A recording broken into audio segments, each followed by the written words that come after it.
Hoy voy a hablarles de un espíritu perdonador. Ayer estuvimos hablando acerca de la venganza, de atesorar rencores en el corazón. Esta semana hemos visto el tema de los celos, de la ira, cuál es la diferencia entre los celos y la envidia. Esta semana hemos estado viendo todos estos asuntos porque estamos sacando la basura. Toda la basura la estamos sacando y sé que Dios va a hacer algo sorprendente este año 2020 en cada uno de nosotros. La palabra del Señor nos dice en Efesios capítulo 4, versículo 32. Versículo 32 de Efesios 4. Dice, antes sed benignos unos con otros. ¿Cómo tengo que ser con los otros? Benigno. Misericordioso. ¿Qué dice la Biblia? ¿Cómo tengo que ser? Misericordiosos, perdonándonos unos a otros, como Dios también os perdonó a vosotros en Cristo. La Biblia me dice que tengo que ser benigno, misericordioso y perdonador. Y hoy voy a hablarle de un espíritu perdonador, una persona que en su ser interior tiene esa característica que lo asemeja a Dios. Dios dice, perdonen porque yo también les he perdonado a ustedes en Cristo. Perdonar es una cualidad de Dios. Y nosotros cuando perdonamos nos parecemos a Dios. Nos parecemos a nuestro Padre Celestial. Ahora, cuando yo perdono a la persona que me hace daño, le quiero decir que mi alma queda libre.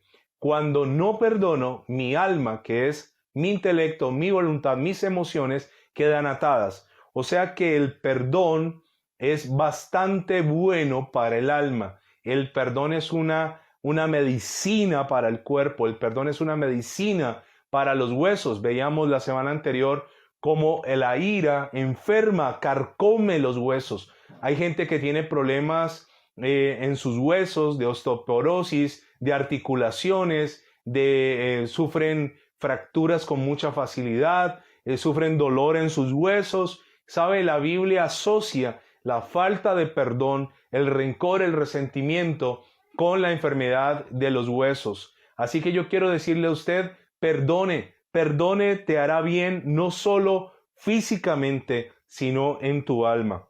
Ahora, cuando yo devuelvo el daño contra aquel que me lo hizo, peco contra Dios, peco contra la persona y, ¿sabe? Me meto en un problema porque ahora yo estoy igual a aquel que me dañó. Entonces, tan pronto tenga la oportunidad de perdonar, hazlo. Perdona a tu ofensor, perdona a tu detractor, perdona a tu heridor, perdona a esa persona que tanto daño te ha hecho, porque finalmente el perdón desatará tu alma. Quiero leerle un pasaje muy interesante que se convierte como en una clave a la hora de perdonar, porque cada día nos acercamos más y más a esto del perdón. Cada día estamos más y más cerca al perdón y yo quisiera que usted, por favor, perdonara. Eso es algo que me parece fantástico, es un regalo generoso que también nosotros generosamente hemos recibido. Y quiero que usted vaya conmigo a Mateo capítulo 18. Vamos a mirar en Mateo 18, versículo 23, un tema muy interesante, pero voy a leer unos versículos previos al 23. Dice el versículo 15, ¿cómo se debe perdonar al hermano? Voy a hacer la claridad. Esto del hermano es el que está en la fe. Cuando dice el hermano no me está hablando del prójimo. El prójimo es cualquiera. El prójimo es mi semejante. Pero aquí en Mateo 18, versículo 15 me dice, ¿cómo debo perdonar a mi hermano en la fe?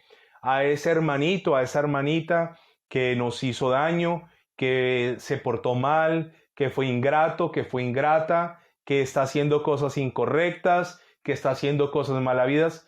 ¿Cómo se debe perdonar? Dios siempre por delante nos manda a nosotros a perdonar. El perdón siempre debe ser la primera y más grande oportunidad que le demos a los demás. Y no solo a los demás, sino a nosotros mismos. Ya que cuando nos enojamos, como lo entendíamos ayer, el enojo en el corazón luego produce que tratemos a la persona de necia y luego finalmente de fatuo y luego lo maldigamos y nos enganchamos ya en un conflicto mayor que incluso puede costar hasta la propia salvación. Mateo capítulo 18, versículo 15 dice, ¿cómo se debe perdonar al hermano? Pues le voy a decir cómo.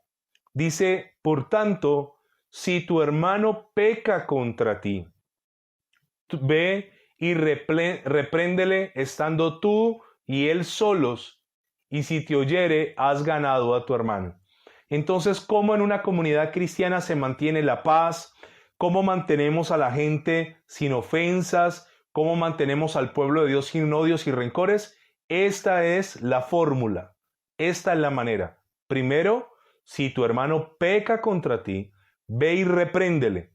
¿Qué es reprender? Es exhortar, es corregir, es hacer caer en cuenta, pero esa reprensión va cargada de verdad, pero también va cargada de misericordia y de amor. Cuando tú reprendas a alguien, cuando tú corrijas a alguien, hazlo como te gustaría que te corrigieran a ti cuando tú seas la persona que se equivoque.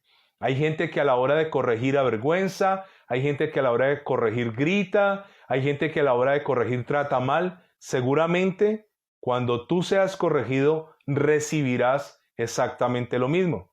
Ahora, la primera instancia es ve y corrígele estando tú y él solos. ¿Cuál es la clave? Corrige siempre solo. Corrige solo. Uno recompensa en público, pero corrige en secreto. Dice, repréndelo estando tú y él solos, y si te oyere. Aquí quiero ir despacio porque estamos aprendiendo la palabra del Señor. Si te oyere, cabe la posibilidad de que no te escuche, cabe la posibilidad que no haga caso, cabe la posibilidad que esa persona, después de ser reprendida, le importe muy poco lo que tú le hayas dicho. Ahora, si te oyere, veamos la opción mejor. Si te oyere, has ganado a tu hermano. O sea, has hecho lo correcto para que tu hermano sea ganado. Esa es la forma de decirle, mira, lo que hiciste estuvo mal, la forma como me trataste, la manera como me hablaste, la forma como gritaste a tu otro hermano, la forma como te comportaste ayer en el culto, la manera como estás haciendo las cosas no es la correcta. Entonces Dios me dice, listo, ¿cómo debo perdonar al hermano? Primero vaya y resuelva ese asunto ustedes dos solos. Ahora, si esto no funciona, dice el versículo 16, mas si no te oyere, toma aún contigo a uno o a dos, para que en boca de dos o tres testigos conste toda palabra. Entonces, ¿qué dice la Biblia? Si no te funcionó ustedes dos solos, entonces ahora ve con uno o con dos testigos. Ve con más personas. ¿Por qué? Porque si la primera instancia no sirvió, seguramente vas a necesitar testigos que en la segunda instancia digan, no, es que realmente a él se le dijo esto, es que realmente a ella se le dijo esto. Dos o tres testigos de la conversación para que ellos sean testigos y conste la palabra que se dijo allí. ¿Por qué? Porque si lo vuelves a corregir en privado, esa persona puede malinterpretar o inventar cosas que no son. Entonces la primera instancia son solos, la segunda instancia dos o tres testigos. Y dice el versículo 17, y si no los oyere a ellos, ya esto es la tercera instancia, dilo a la iglesia, y si no oyere a la iglesia, tenle por gentil y publicano. Entonces son tres instancias, solos, dos o tres testigos, y luego toda la comunidad, toda la iglesia. Esto es para que en la iglesia no haya problemas, no haya rencores, no haya resentimientos. Es una regla casi de oro para una comunidad cristiana que tenga paz en su corazón y que no viva con sentimientos de rencor. Ahora, uno como pastor nunca quisiera llegar a la tercera instancia. ¿Cuál es la tercera instancia? Decirlo a toda la iglesia. Pero ¿y por qué causa se tiene que decir a toda la iglesia, pastor? ¿Por qué? ¿Cuál es la razón por la cual se tiene que llevar a una instancia de estas? Es muy tremendo, pero Dios sabe por qué lo estableció así. Si una persona está defraudando en una comunidad cristiana, si una persona está estafando, se descubre que estafó un hermano, se descubre que está estafando una hermana, y usted va y lo llama en privado y no quiere cambiar, luego vas con 2 testigos y no quiere cambiar, seguramente hay que decirlo a toda la comunidad. ¿Para qué? Para evitar que ese hermano o esa hermana sigan estafando, sigan haciendo daño. ¿Por qué? Porque si uno no lo dice, las otras personas, de una manera ingenua, incauta, van a seguir cayendo allí. Van a seguir cayendo allí. Porque hay personas que se aprovechan de eso. Uno no quisiera llegar a esa instancia. Uno quisiera que en la primera instancia realmente las cosas allí pararan. Pero sabe, yo he notado que hay personas que no quieren cambiar. Y hay personas que no quieren dejar lo que están haciendo y hay personas que no les interesa mejorar, sino que simplemente están produciendo daño. Entonces, una persona que hace daño en una comunidad es una persona que empuja a los otros a sentir rencor, a sentir rabia, a sentir deseos de venganza, y eso enferma a una comunidad. De hecho, hay un ejemplo muy llamativo en la palabra acerca de un caso de inmoralidad juzgado severamente. Primera de Corintios capítulo 5 me habla de un caso de inmoralidad que estaba ocurriendo en la iglesia de Corinto. Algo muy grave estaba pasando allí. Acompáñeme por favor a Primera de Corintios capítulo 5 versículo 1. Dice, un caso de inmoralidad juzgado. De cierto se oye que hay entre vosotros fornicación. ¿Qué está diciendo Pablo? Yo he escuchado que en Corinto, en la iglesia, hay mucha fornicación.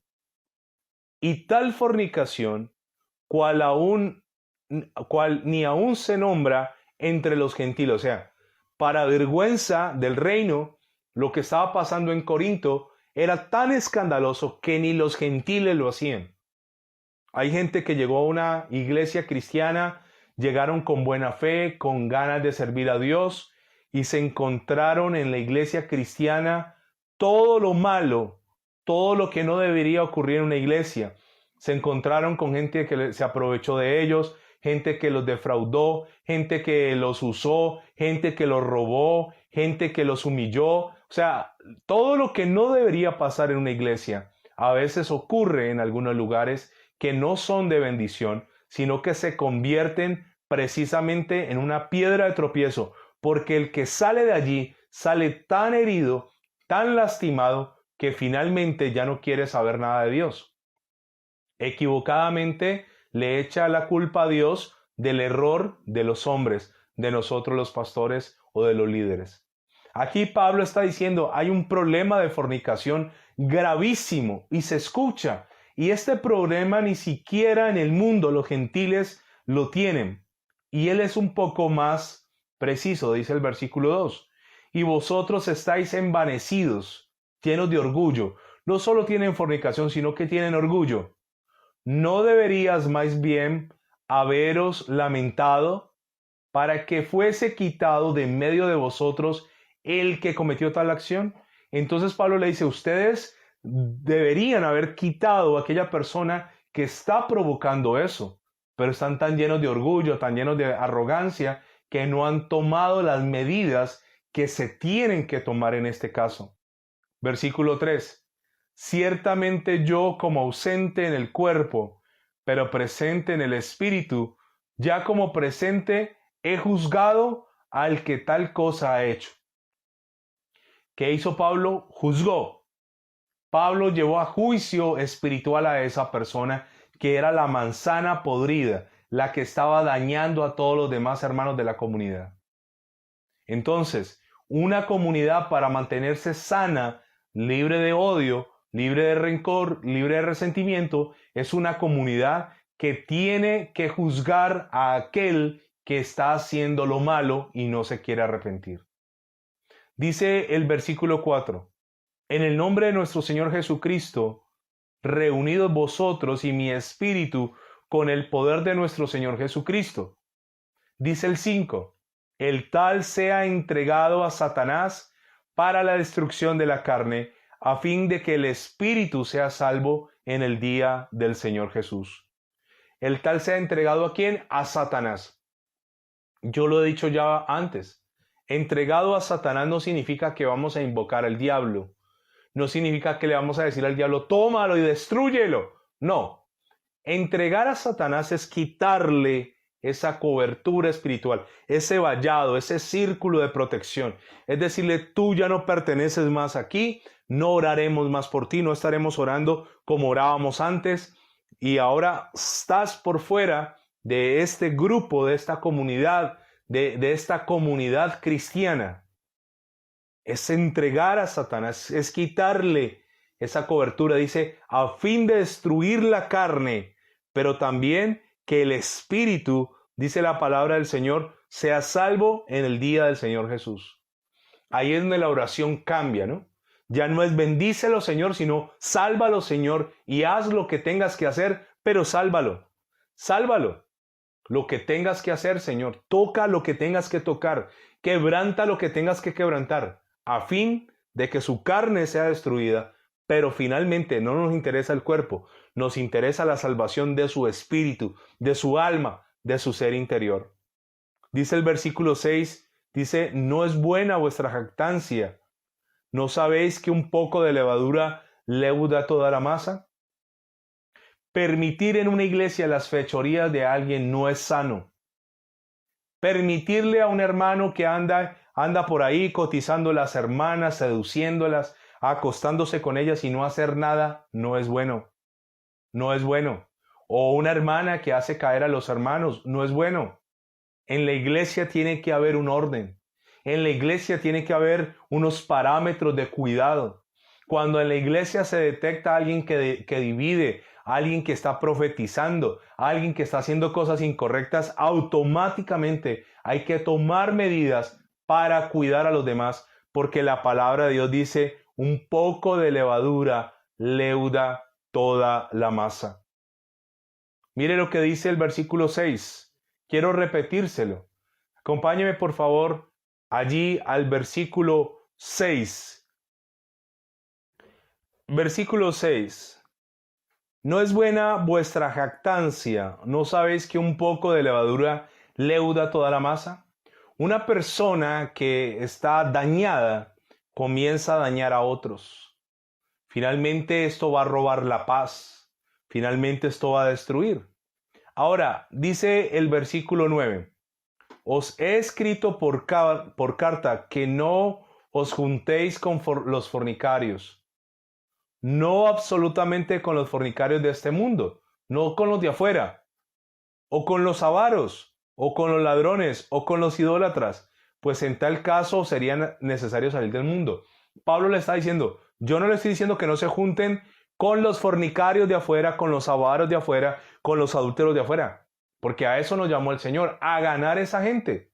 Pero Pablo se aclara, dice en el versículo 11, más bien os escribí que no os juntéis con ninguno que, aquí hay una aclaración poderosa, llamándose hermano, fuere fornicario, o avaro, o idólatra, o maldiciente, como lo vimos ayer, o borracho, o ladrón, con el tal ni aún comáis.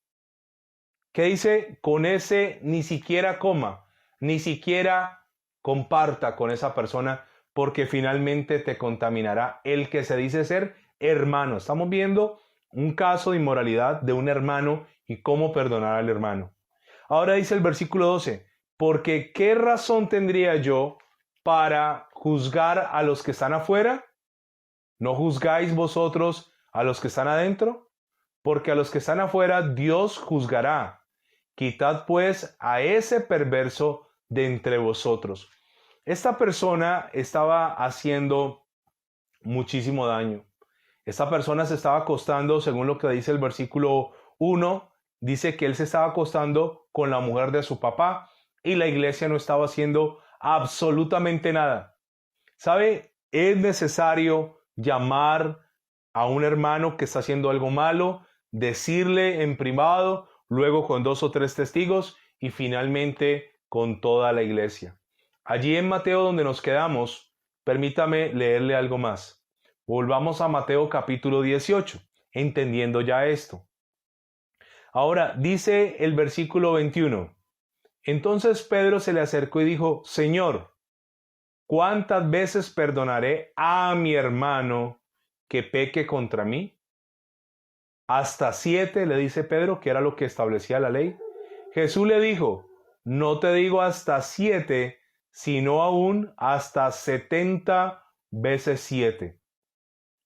¿Qué estaba haciendo el Señor aquí diciendo a tu hermano lo vas a perdonar no 7 veces, hasta 70 veces 7, hasta 490 veces? Ahora, ¿es un número como tal? ¿Es un límite? No, el Señor le está diciendo a Pedro, Pedro, 7 veces es muy poco, lo perdonarás más de lo que tú piensas. Nosotros tenemos que perdonar al hermano que nos ofende. Ahora, escúcheme, perdonar al hermano que nos ofende no necesariamente implica volver a andar con el hermano, volverlo a llevar a la casa, volverlo a montar en el ministerio de la alabanza, volverlo a poner en el ministerio que tenía antes. No, lo perdonamos porque debo perdonarlo. Claro que sí. Al hermano en Cristo hay que perdonarlo. Y a veces somos duros y a veces somos severos con el hermano en Cristo. Porque obviamente del hermano en Cristo yo no espero tal comportamiento, yo no espero tal conducta. De mi hermano en Cristo yo espero integridad, honestidad, yo espero solidaridad, yo espero una cantidad de cosas. Pero cuando el hermano en Cristo es egoísta, es maldiciente, es adúltero, es borracho, tiene cosas malas, es avaro, es ladrón, entonces a ese hay primero que cuestionar si es un hermano. Hay que decir si es un verdadero hermano en Cristo. Y seguramente Pedro le pregunta esto al Señor porque Pedro era cositero, Pedro era ese cristiano que se ofende con facilidad, ese cristiano que con nada se exaspera, ese cristiano rencoroso. Y le dijo, Señor, ¿hasta cuántas veces tengo que perdonar a mi hermano? ¿Hasta 7? O sea, le pone un límite máximo de la ley.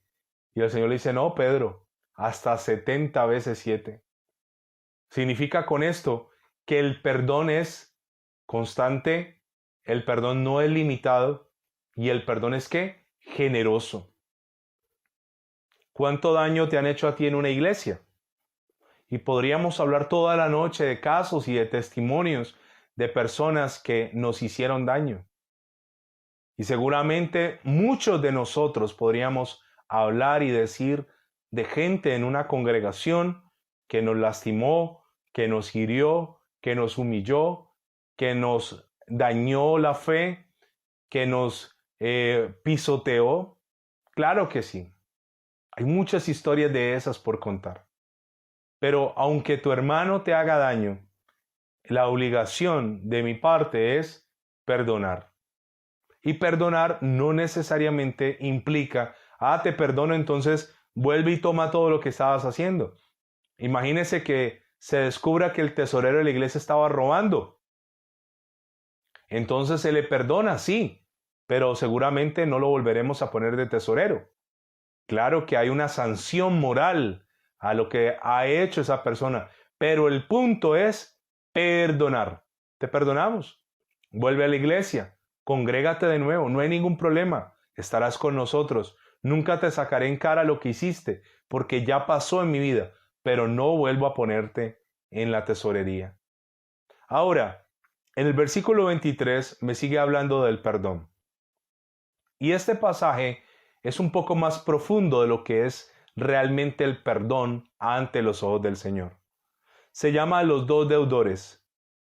Por lo cual el reino de Dios, él viene hablando del perdón, dice, el reino de los cielos es semejante a un rey que quiso hacer cuentas con sus siervos.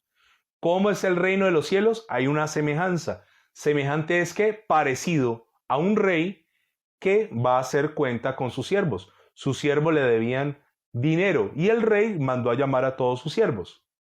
Y dice, versículo 24, y comenzando a hacer cuentas, le fue presentado uno que le debía 10,000 talentos. ¿Cuánto le debía? 10,000 talentos. escúcheme esto. Un talento no es una moneda. La gente cree que un talento es una moneda, como un dracma. No, o una blanca, no. Un talento es una medida. Normalmente era una medida, como cuando se medía el trigo en algo, como cuando la Biblia dice, la lámpara no se pone debajo de un almud. Un almud era un recipiente donde se medía el trigo. El talento era una medida de piezas de plata o de oro. Muy costoso cada talento. Por eso en la parábola de los talentos a uno se le da 1, a otro se le da 3, a otro se le da 5. Pero aún el que se le da 1, cuando su señor regresa y éste no hizo nada con ese talento, el señor le dice, ¿por qué no lo metiste al banco? Hubieras ganado intereses. Usted no gana intereses con 20,000 pesos. Usted no gana intereses con 100,000 pesos. Pero un talento sí es equivalente a alrededor de 60, 70 millones de pesos, hasta más, según el cambio al día de hoy. O sea que un solo talento es mucho. Y aquí hay una exageración. Este hombre no debe un talento, debe 10,000 talentos. Y mire lo que dice, a este, como no pudo pagar, porque es una deuda que no se puede pagar, ordenó su señor venderle, y a su mujer e hijos, y a todo lo que tenía, para que se le pagase la deuda. Antiguamente, cuando alguien tenía una deuda, esa deuda lo hacía esclavo. Por eso la Biblia nos insta a no tener deudas. Y saben, cuando una persona tenía una deuda y no podía pagar, si usted le debía plata a alguien y usted no le podía pagar, esa persona podía venir, tomar tus hijos y venderlos como esclavos como parte de la deuda.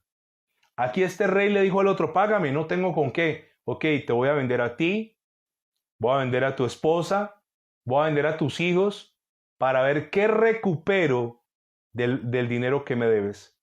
Entonces mire lo que pasa al versículo 26. ¿Cuánto era la deuda? Enorme, gigantesca. Era una deuda casi imposible de pagar. Versículo 26. Entonces aquel siervo, postrado, le suplicaba diciendo, Señor, ten paciencia conmigo, yo te lo pagaré todo. ¿Qué le dijo? Ten paciencia, yo te lo pagaré. Ahora, suplicó por algo que se llama ¿qué? Misericordia. Versículo 27. El señor de aquel siervo, movido a misericordia, le soltó y le perdonó ¿qué? La deuda. ¿Qué haría usted si usted debe en un banco 10,000, 20,000 millones de pesos? Y llama al banco y te dice, ¿sabes qué? Te perdonamos la deuda. Te perdonamos esa deuda. Una deuda que no era pagadera, no se podía cancelar. Era imposible reunir todo ese dinero.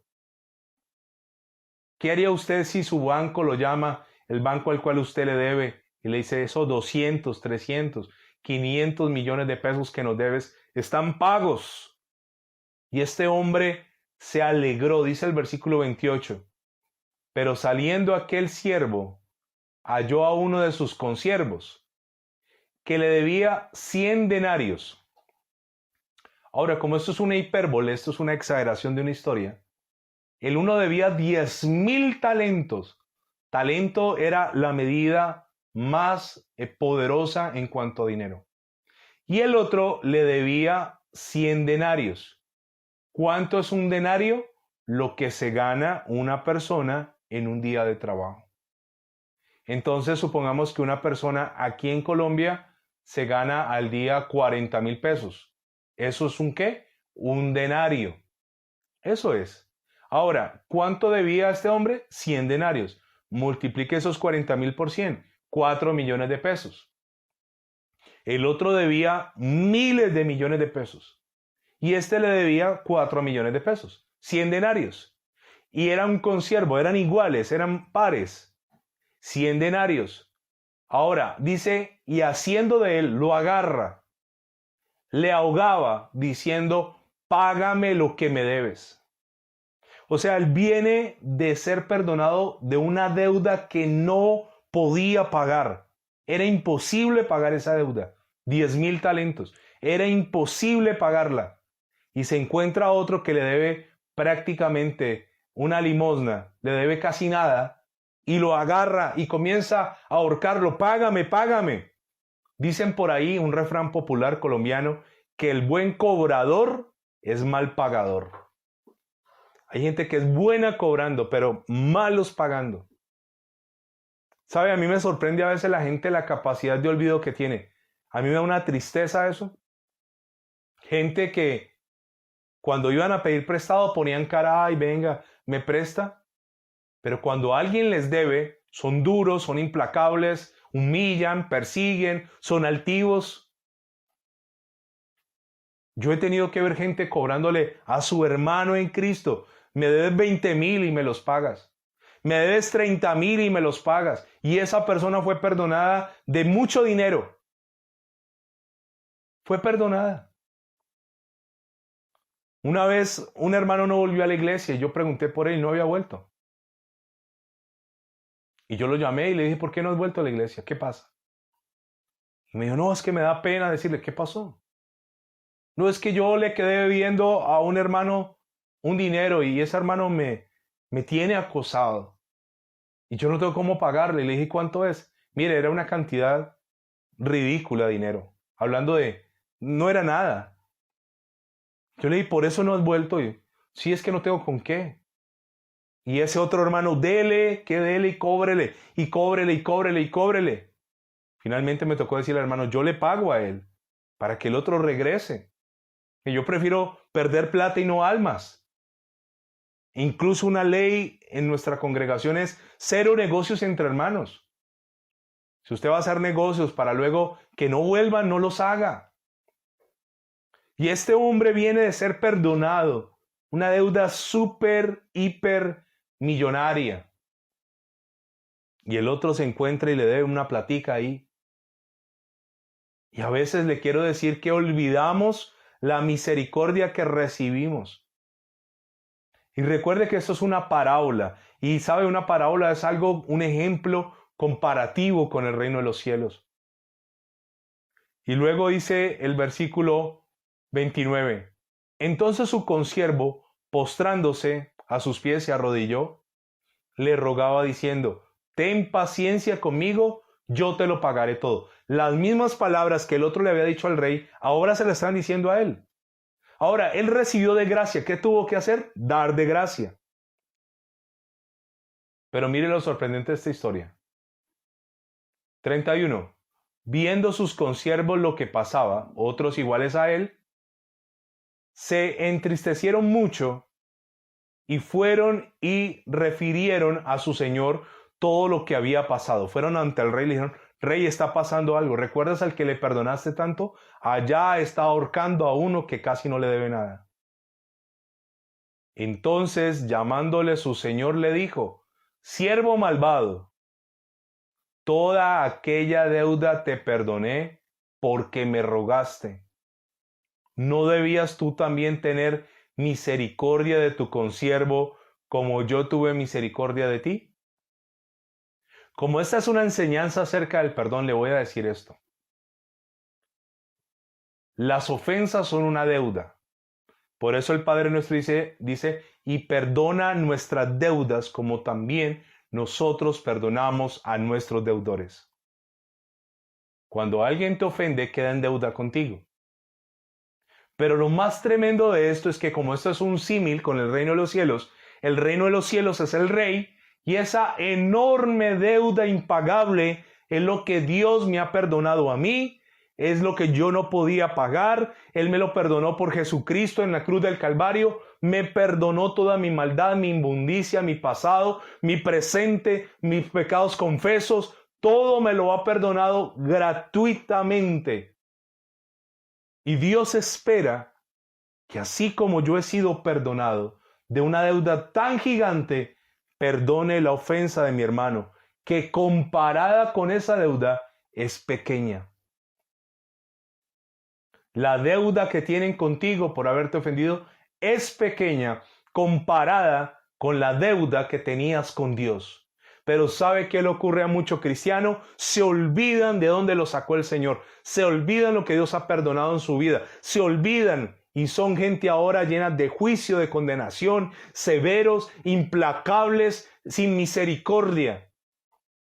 Y el Señor le dice esto al siervo, el rey le dice esto. Dice en el 32, siervo malvado, toda aquella deuda te perdoné porque me rogaste. ¿Qué hizo Dios? Nos perdonó porque se lo pedimos. Y luego dice acá, ¿no debías tú también tener misericordia de tu consiervo como yo tuve misericordia de ti? ¿Qué es el perdón? Es otorgarle a otro lo que ya Dios ha hecho conmigo. Es darle a otro lo que yo ya recibí. Entonces su Señor, versículo 34, enojado, ¿qué provoca cuando yo no perdono? El enojo de Dios le entregó a los verdugos hasta que pagase todo lo que debía. Los verdugos, entidades espirituales de tormento por no perdonar.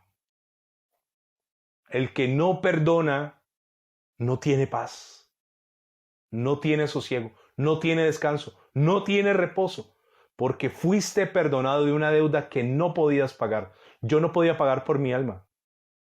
Yo no podía morir en la cruz.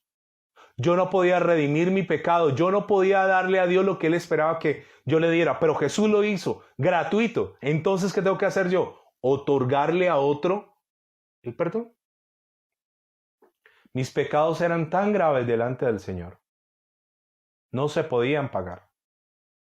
De hecho, mis pecados no se pueden cuantificar, económicamente hablando. No hay forma de cuantificar pecados, pero si se pudiera hacer, sería una deuda impagable.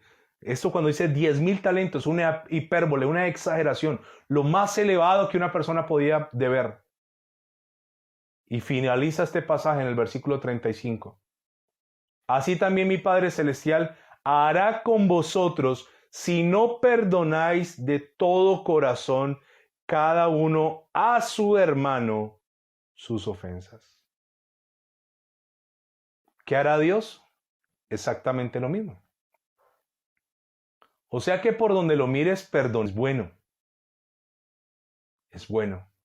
Es que esa persona me hizo mucho. Llévase mucho ante Dios y mira lo que Dios te ha perdonado y te darás cuenta que eso mucho es nada comparado con lo que Dios te ha perdonado a ti y me ha perdonado a mí.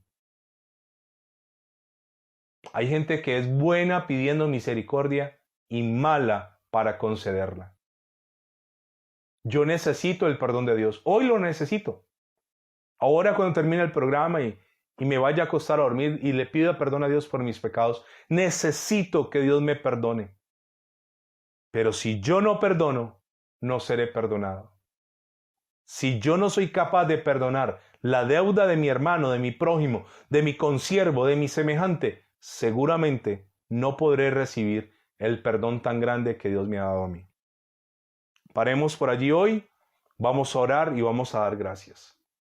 Padre Celestial, muchas gracias por este día que nos regalas, por este viernes que ya está finalizando y ponemos delante de ti, Señor, nuestra vida. Perdonar es necesario porque ya tú nos perdonaste. Ayúdame siempre cuando tenga un problema con alguien a recordar todo lo que me has perdonado, Señor. Esto es una deuda que no se podía pagar. Era imposible pagarte a ti. Sin embargo, gratuitamente me perdonaste. No tuve que dar nada. Me perdonaste. Y ahora yo, con la misma gracia que he recibido, quiero ser también perdonado. Y quiero también otorgar ese perdón a otros. Dame un corazón perdonador hasta 70 veces 7 en el nombre de Cristo Jesús. Amén y amén.